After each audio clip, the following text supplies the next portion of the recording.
Good morning guys. Kain po tayo. Ulam ko guys ay tilapia na prito.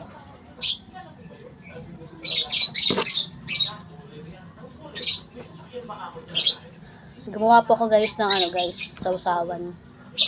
Kinilaw.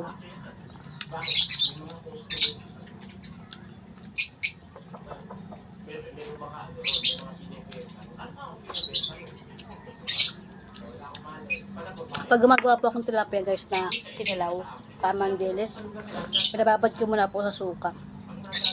Ihintayin ko siya mamutla, tapos saka ko po titimplahan ng kanyang sangkap. Kalamansi, sili, paminta, luya, betsin asin.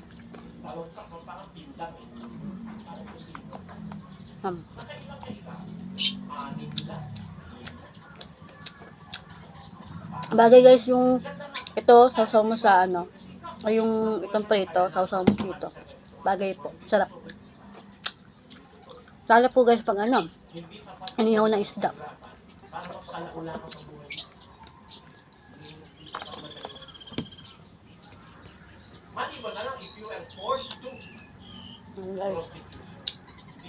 Kain tayo guys. Merong nagpilit na ikaw ay mapagalit. Pero sa sarili mo, kung ayaw mo lang mapagod, gano'n ang hanap mo.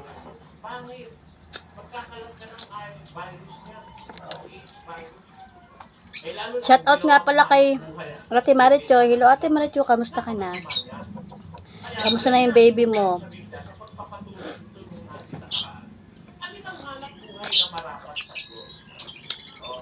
Aling hanap buhay na habang ginagawa mo, nakakalugod. Marami kang talim, di ba, Tem? Alam niyo, paano tayo makalugod sa Diyos? Dapat gawin natin yung kanya kagustuhan. Yun ba kung tawagin sa Tagalog na maraming kalooban ng Diyos?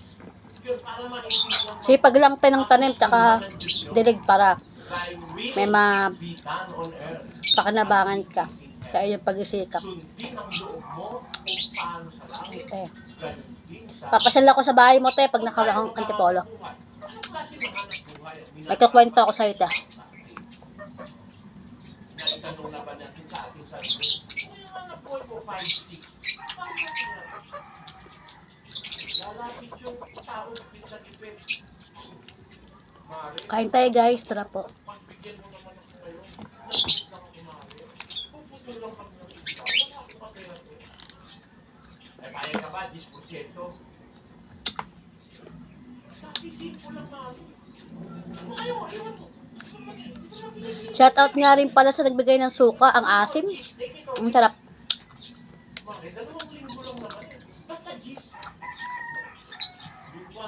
Yung suka na binigay nyo sa amin, habang tumatagal, sumasarap siya. Lalong umaasim. Samantalang sa bangko, 6% lang isang taon sa savings deposit. Baka 5 lang. Ang laki ng tiyan ko. Butete na ako. Hindi na ako makakapag-diet. Masama pa namang magpatubo. Baka namang pagkakalan mo. Bakit hindi ka yan? Masama pa magpatubo. Una, sasagutin ko na kayo, hindi masamang magpatubo. Pero paano magpapatubo? Hindi tanongin natin sa Diyos. O payag mo kayo. Bumaba ka din. Ay, nasanay kayo na kumakain dito eh. Kukulit nyo ha. Badan. Tanong tayo muna sa Diyos. Baka yung hanap buhay natin kita ba, ay mag-aabuloy ka, hanap buhay mo mali. Yun na lang yung abuloy mo. O yung mga pastor ng demonyo eh. Ano ba pakialam nila kung ano hanap buhay mo? Kahit na ikaw, prostitute, at pag kumita ka, magbigay ka na ikapo, ligtas ka. Yan.